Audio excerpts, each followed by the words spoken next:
Hi hello' নমস্কাৰ সকলোকে। আজি আকৌ এটা কেক লৈ আহিলোঁ আপোনালোকৰ কাৰণে। আৰু কেকটো কি হয় মানে কি কেক হয় দেখি চাগে আপোনালোকে গম পাইছে। আৰু যদিও নাই পোৱা মই আপোনালোকক কৈ দিছোঁ, এইটো হৈছে ৰেড ভেলভেট কেক হয়। তো হাৰ্ট শ্বেপত বনাইছিলোঁ, তো ভাবিলোঁ মই আপোনালোকক দেখুৱাওঁ কেনেধৰণেৰে বনালোঁ। আৰু প্ৰায়সকলে সুধি থাকে ৰেড ভেলভেট কেকত মানে ওপৰত কেনেকৈ দিওঁ বা কি দিওঁ, কি ব্যৱহাৰ কৰা হয়, তো সুধি থাকে। তো মই ভাবিলোঁ আজি ভিডিঅ' আকাৰত দেখুৱাই দিওঁ, ধুনীয়াকৈ দেখুৱাই দিওঁ কেনেকৈনো এপ্লাই কৰিলে মানে ধুনীয়াকৈ মিলি যায়। তো ভিডিঅ'টো আপোনালোকে শেষলৈকে চালে গম পাব। আৰু এইটো বনাইছিলোঁ আধা কেজি ওজনত হয়, মানে 1 পাউণ্ডৰ হয়, আধা কেজি ওজনৰ। আৰু এগৰাকী ছোৱালীয়ে দিছিলে, তেওঁ মাক দেউতাকৰ এনিভাৰ্চাৰী হয়। আৰু কিমান এটা গৌৰৱৰ কথা চাওকচোন, মাক দেউতাকৰ কাৰণে ছোৱালীয়ে অৰ্ডাৰ দিছে নহয়নে। আৰু এয়া এনেইটো মই হাৰ্ট শ্বেপৰ এইটো কেক বেছ এটা বনাই ল'লোঁ। আৰু এতিয়া ধুনীয়াকৈ এইটো কাটি ল'ম। আৰু আচলতে কি হয় মানে কি কেক টাৰ্নিং টেবুলখনত থৈ কাটিলে টাৰ্নিং টেবুলখন লেতেৰা হয়, তো সেইটো কাৰণে মই মানে ওপৰত এটা কিবা দিহে কাটোঁ যিহেতু। আৰু এয়া মই এতিয়া কেকৰ বেছ এখনকে লৈ লৈছোঁ, মই মানে কেকৰ বৰ্ড এখন লৈ লৈছোঁ। তো তাতে ওপৰতে কাটিলে মানে অলপ সুবিধা হয়। तो ये मैं बना रही हूँ 1 पाउंड का केक। तो ये हार्ट शेप का है और ये रेड वेलवेट केक है। तो प्लीज़ आप लोग वीडियो को इन तक देखिए। और इसको मैं अभी काट लूँगी। और याक मैं 3টা ভাগতে কাটি ল'ম, 3টা ভাগত কাটি ল'লে ধুনীয়া হয়। তো সেইটো কাৰণে আৰু যদি 2টা ভাগত কাটো বেছি ডাঙৰ হৈ থাকে আৰু তেতিয়া কেকটো খাবলৈও ইমান ভাল নালাগিব মানে। তো সেইটো কাৰণে মই 3টা ভাগতে কাটিছোঁ। আৰু 3টা ভাগত কাটি পেলাই যদি ক্ৰাছ দি ধুনীয়াকৈ বনোৱা হয় কেকটো বহুতেই সোৱাদ লগা হয় নহয় জানো। আৰু যদি আপোনালোকক ৰেড ভেলভেট কেকৰ মানে ৰেচিপি লাগে তো তেতিয়াও মই দিম আপোনালোকক বাৰু। আৰু এতিয়া চাই থাকিব ভিডিঅ'টো একেবাৰে শেষলৈকে। আৰু দেখিছেনে এনেধৰণে 3টা ভাগত কাটি ল'লোঁ। আৰু কি চাওকচোন কিমান ছফ্ট হৈছে, বহুত ছফ্ট হৈছে। আৰু এই বেছখনত চাওকচোন হাৰ্টটো একদম ধুনীয়াকৈ বহি গৈছে দেই। এইটো মোৰে হাৰ্ট হয় আৰু এজন কাৰোবাৰ হাৰ্ট হয় দেই, কিন্তু নকওঁ কাৰ হাৰ্ট হয়। আৰু এইফালে এটা বাতিত মই পানী লৈ লৈছোঁ, মানে চেনি চিৰাপ লৈছোঁ। আৰু তাতে মই দিছোঁ ক্ৰাছ দিছোঁ, আচলতে এইটো ষ্ট্ৰবেৰী ক্ৰাছ হয়, ষ্ট্ৰবেৰী ক্ৰাছ দিছোঁ। আৰু এতিয়া চাই থাকক আপোনালোকে ভিডিঅ'টো। আৰু এইফালে এতিয়া ক্ৰীম অলপ লগাই লৈছোঁ এনেধৰণে। আৰু এই ক্ৰীমটো লগোৱা হয় আচলতে কেকটো ইফালে সিফালে হিলি নাযাবৰ কাৰণে লগোৱা হয়। আৰু এইফালে প্ৰথম হাৰ্টটো এইফালে এনেধৰণে মই আদি দিছোঁ। আৰু ইয়াৰ ওপৰত এতিয়া চেনি চিৰাপ ব্যৱহাৰ কৰিম, তাৰপিছত যিহেতু ক্ৰীম ব্যৱহাৰ কৰিম। আৰু চাই থাকক, সদায় বনোৱা ধৰণে বনাইছোঁ, তো আপোনালোকে চাই ভাল পাব বুলি আশা কৰিলোঁ। আৰু শেষত কেনেকৈনো এপ্লাই কৰিছোঁ, ফুল কেনেকৈ বনাইছোঁ, সকলোখিনি ধুনীয়াকৈ দেখুৱাবলৈ ট্ৰাই কৰিম, চেষ্টা কৰিম। তো আপোনালোকে চাই থাকক ভিডিঅ'টো।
ধুনীয়াকৈ এতিয়া কেকটো আমাৰ কটিং কৰা হৈ গ'ল দেখিছেনে আৰু এইফালে এতিয়া মই এইখিনিত যিখিনি কেক আমাৰ থাকি গৈছিলে মানে যিখিনি আমি ওপৰৰ অংশ কাটি ৰাখিছিলোঁ তাতে মই অলপ ৰেড কালাৰ দি লৈছোঁ আৰু ৰেড কালাৰ দিয়াৰ পিছত ধুনীয়াকৈ গোটেইখিনি মিলাই ল'লোঁ আৰু মিলাই লোৱাৰ পাছত এয়া চাওকচোন এনেধৰণে এখন চালনী লৈছোঁ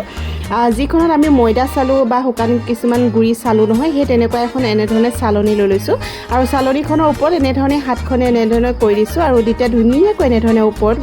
পৰি যায় আৰু যদিও এনেধৰণে কৰা নহয় বা হাতে ধুনীয়াকৈ মোহাৰি কৰি দিব পৰা যায় কিন্তু ধুনীয়া নহয় মানে দেখিবলৈ বেছি এনেধৰণে দিলে মানে বেছি ধুনীয়া হয় তো আপোনালোকে এনেধৰণে চালনী ইউজ কৰিব তো এনেকৈ যদি ধুনীয়াকৈ দিয়া হয় নহয় বহুত ধুনীয়া লাগে দেখিবলৈ আৰু কাষতো এনেধৰণে পৰি গৈছে একো নাই কাষৰখিনিও মই আকৌ মানে ছাইডলৈ গোটাই দিম ধুনীয়াকৈ আৰু ইয়াত বৰ্ডাৰ মই বেলেগকৈ নিদিওঁ বৰ্ডাৰটো বেলেগকৈ দিলে মানে তো দেখিবলৈ বেয়া লাগে সকলো কেকতে বৰ্ডাৰ দিলে মানেও বেয়া লাগে দেখিবলৈ আৰু চাওকচোন এতিয়া ধুনীয়াকৈ হৈ গৈছে সকলো ছাইডে দেখিছেনে আৰু যোন ছাইডে অলপ মানে নাই হোৱা বা পাতল নিচিনা লাগিছে মই সেইফালে আকৌ এনেধৰণে চাই পেলাই ধুনীয়াকৈ দি দিছোঁ আৰু এয়া দেখিছেনে কিমান ধুনীয়াকৈ মিহিকৈ হৈ গ'ল আৰু যিহেতু ছাইডত অলপ এনেধৰণে দিবলৈ দিগদাৰ হয় আৰু ছাইডত অলপ ডাঙৰকৈ দিলেহে ভাল লাগে মানে অলপ যদি গোটা গোটা হৈ থাকে তেতিয়াও দেখিবলৈ ধুনীয়া লাগে আৰু এতিয়া মই এইফালে ছাইডত এনেধৰণে হাতেৰে ছটিয়াই দিছোঁ এনেধৰণে দেখিছেনে আৰু কাষত যিখিনি অংশ বেছিকৈ পৰি আছে সেইখিনি মই আঁতৰাই দিম আৰু যিখিনি মানে তাত প্ৰয়োজন হ'ব সেইখিনি মই এনেধৰণে ছাইডত এনেধৰণে মানে ছাইডলৈ দি দিছোঁ আৰু গোটাই দিছোঁ এতিয়া দেখিছেনে তো বেছি একো টান নহয় এইটো কেকটো আপোনালোকে চাগে দেখি গম পাইছে এইটো আপোনালোকেও ট্ৰাই কৰিব ঘৰতে এটা ধুনীয়া হাৰ্ট শ্বেপৰ কেক এনেধৰণে আপোনালোকেও বনাব পাৰিব খালি আপোনালোকক লাগিব এটা কেক টিন তো কেক টিনটো থাকিলে আপোনালোকেও এটা ধুনীয়াকৈ হাৰ্ট শ্বেপৰ কেক বনাব পাৰিব আৰু এইফালে দেখিছেনে যিখিনি অংশ থাকি গৈছে আকৌ মই তাত প্ৰয়োজন হৈছে মই এনেধৰণে দি দিছোঁ আৰু আপোনালোকেও এনেধৰণে দি দিব পাৰিব এনেধৰণে ছাইডত তো মই যিহেতু বেলেগ আৰু বৰ্ডাৰ নিদিওঁ সেইটো কাৰণে মই এনেধৰণে ছাইডত দি দিছোঁ আৰু ওপৰত যিহেতু ফুল দিম আৰু ফুল দিলে মানে আৰু এনেধৰণে যদি ওপৰতে ফুল দি দিওঁ তেতিয়া এৰি আহিব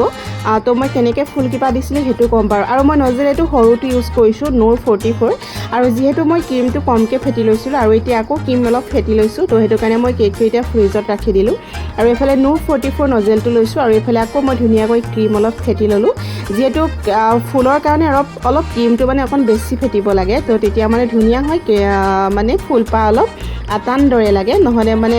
ফুলপাহ দিবলৈ অলপ দিগদাৰ হয় তো সেইটো কাৰণে আৰু ইয়াত মই ৰেড কালাৰ ব্যৱহাৰ কৰিছোঁ আৰু মই স্প্ৰে কালাৰো ব্যৱহাৰ কৰি দেখিছেনে ৰেড কালাৰ মই 3 টোপালমান দি ল'লোঁ আৰু এনেধৰণে মই মিলাই লৈছোঁ ধুনীয়াকৈ আৰু তাৰপিছত মানে প্ৰপাৰ ৰেড কালাৰটো আহিবৰ কাৰণে আকৌ মই ৰেড স্প্ৰেটো ব্যৱহাৰ কৰিম স্প্ৰে মানে এইটো ডাষ্ট কালাৰটো মানে যিটো তো সেইটো ব্যৱহাৰ কৰিম আৰু এতিয়া এইটো লৈ ল'লোঁ মই নোৰ 44 নজেলটো লৈছোঁ আৰু দেখিছেনে কেনেধৰণে মই ফুলকেইপা এনেধৰণে দিছোঁ আৰু এপাহ বনাই দেখুৱাম বাৰু আপোনালোকক মই দুপাহ বনাইছিলোঁ তাৰে মই এপাহে ইউজ কৰিছোঁ তাত বেছি ফুল দিলে বেয়া লাগিব বুলি মই অকল এপাহে তাত এপ্লাই কৰিলোঁ আৰু এনেধৰণে লৈ লৈছোঁ দেখিছেনে আৰু ইয়াত এনেধৰণে মই ৰাখি ল'ম আকৌ তেতিয়া পিছত মই আকৌ কেকটো উলিয়াই পেলাই তাত এপ্লাই কৰিম আৰু এইফালে এতিয়া মই এইটো ডাষ্ট কালাৰটো এনেধৰণে দি দিছোঁ ৰেড কালাৰটো তেতিয়াহে মানে প্ৰপাৰ ৰেডটো আহে আৰু যদি আমি তো জেল কালাৰৰ মানে ৰেড কালাৰটো ইউজ কৰিলেতো নাহে প্ৰপাৰ ৰেডটো নহয় তো এনেধৰণে red colour gel colour red কালাৰটো মানে ক্ৰীমত ব্যৱহাৰ কৰি পেলাই যদি আপোনালোকে ডাষ্ট যিটো স্প্ৰে হয় সেইটো যদি দি দিয়ে মানে ধুনীয়া এটা কালাৰ আহে ৰেড কালাৰ তো সেইটো কাৰণে মই তেনেধৰণে দিওঁ তো এইটো আপোনালোককো কৈ দিছোঁ আৰু আপোনালোকে এইটো দোকানতে কিনিবলৈ পাব ডাষ্ট স্প্ৰে কালাৰটো এইটো আৰু এইফালে দেখিছেনে কেনেধৰণে দিছোঁ ফুলপাহ আপোনালোকে চাই থাকিলে গম পাব তেনেধৰণে আৰু পটককৈ বা এদিনতে ট্ৰাই কৰিলে মানে আচলতে ফুলপাহ নাহে আপোনালোকে 2-3 দিন বা এদিনতে যদি 4-5 বাৰ আপোনালোকে ট্ৰাই কৰে নিশ্চয় ধুনীয়া হ'ব আৰু মোৰো এতিয়াও পাৰফেক্ট হোৱা নাই এতিয়াও মই শিকিহে আছোঁ আচলতে ক'বলৈ গ'লে আৰু সেইফালে এতিয়া হৈ গ'ল ফুলপাহ দেখিছেনে ফুলপাহ মানে পৰিয়ে গৈছে বহি থাকিবলৈ মন নাই তো এতিয়া মই একেবাৰে কেকত এপ্লাই কৰা নাই কাৰণ মই কেকটো ফ্ৰিজত ৰাখি দিছিলোঁ তাৰপৰা এতিয়া ভাবিছোঁ মই আকৌ মানে ফ্ৰিজৰ পৰা উলিয়াই এপ্লাই কৰিম আৰু তো সেইটো কাৰণে মই একেবাৰে বনাই ল'লোঁ এইটো আৰু সেইফালে এতিয়া কেকটোৰ ওপৰত মই বহাই দিলোঁ আৰু যিহেতু ইয়াত তো ইয়াত দি থোৱা আছে ন এতিয়া যিবিলাক মই মানে দি থোৱা আছে ৰেড ভেলভেট কেকৰ ওপৰত যিটো মই কেকৰ দি থৈছিলোঁ যে ডাইৰেক্ট তেনেকৈ দি দিলে ফুলপাহ নবহিব তো সেইটো কাৰণে মই অকণমান মানে এৰুৱাই লৈছিলোঁ তাৰপৰা অকণমান এৰুৱাই লৈ পেলাইহে মানে তেনেধৰণে মই বহাই দিছোঁ দেই ফুলপাহ আৰু সেইটো মই ভিডিঅ' নহ'ল আচলতে কাৰেণ্টটো গুচি গ'লগৈ সেই সময়ত মানে ভিডিঅ'ই নহ'ল তো তেনেকুৱা হ'ল আৰু এতিয়া এইফালে দি দিছোঁ মই পাত লিফ দি দিছোঁ আৰু লিফটো মই নজেল ব্যৱহাৰ কৰা নাই বাৰু এনেধৰণে পাইপিং বেগতে দি দিছোঁ তো কেনেকুৱা লাগিছে আপোনালোকে মোক ডিজাইনটো ক'বলৈ নাপাহৰিব আৰু সেইটোৱে খালি আপোনালোকে ফুলপাহ দিওঁতে মানে ধুনীয়াকৈ দিব যিহেতু ইয়াত ডাষ্ট গোটেই ছেটিয়াই থোৱা আছে ন কেকৰ অংশ তো সেইটো আঁতৰাই পেলানি যদি অকণমান আঁতৰাই লৈ পেলানি আপোনালোকে ফুলপাহ বহাব তেতিয়া ধুনীয়া হ'ব তো কেনেকুৱা লাগিলে আজি ভিডিঅ'টো মোক ক'বলৈ নাপাহৰিব আৰু যদিহে আপোনালোককো কেতিয়াবা প্ৰয়োজন হয় মোক ক'ব দেই তো আজিলৈ আহোঁ বাই বাই ভাল পালে like comment share and subscribe bye bye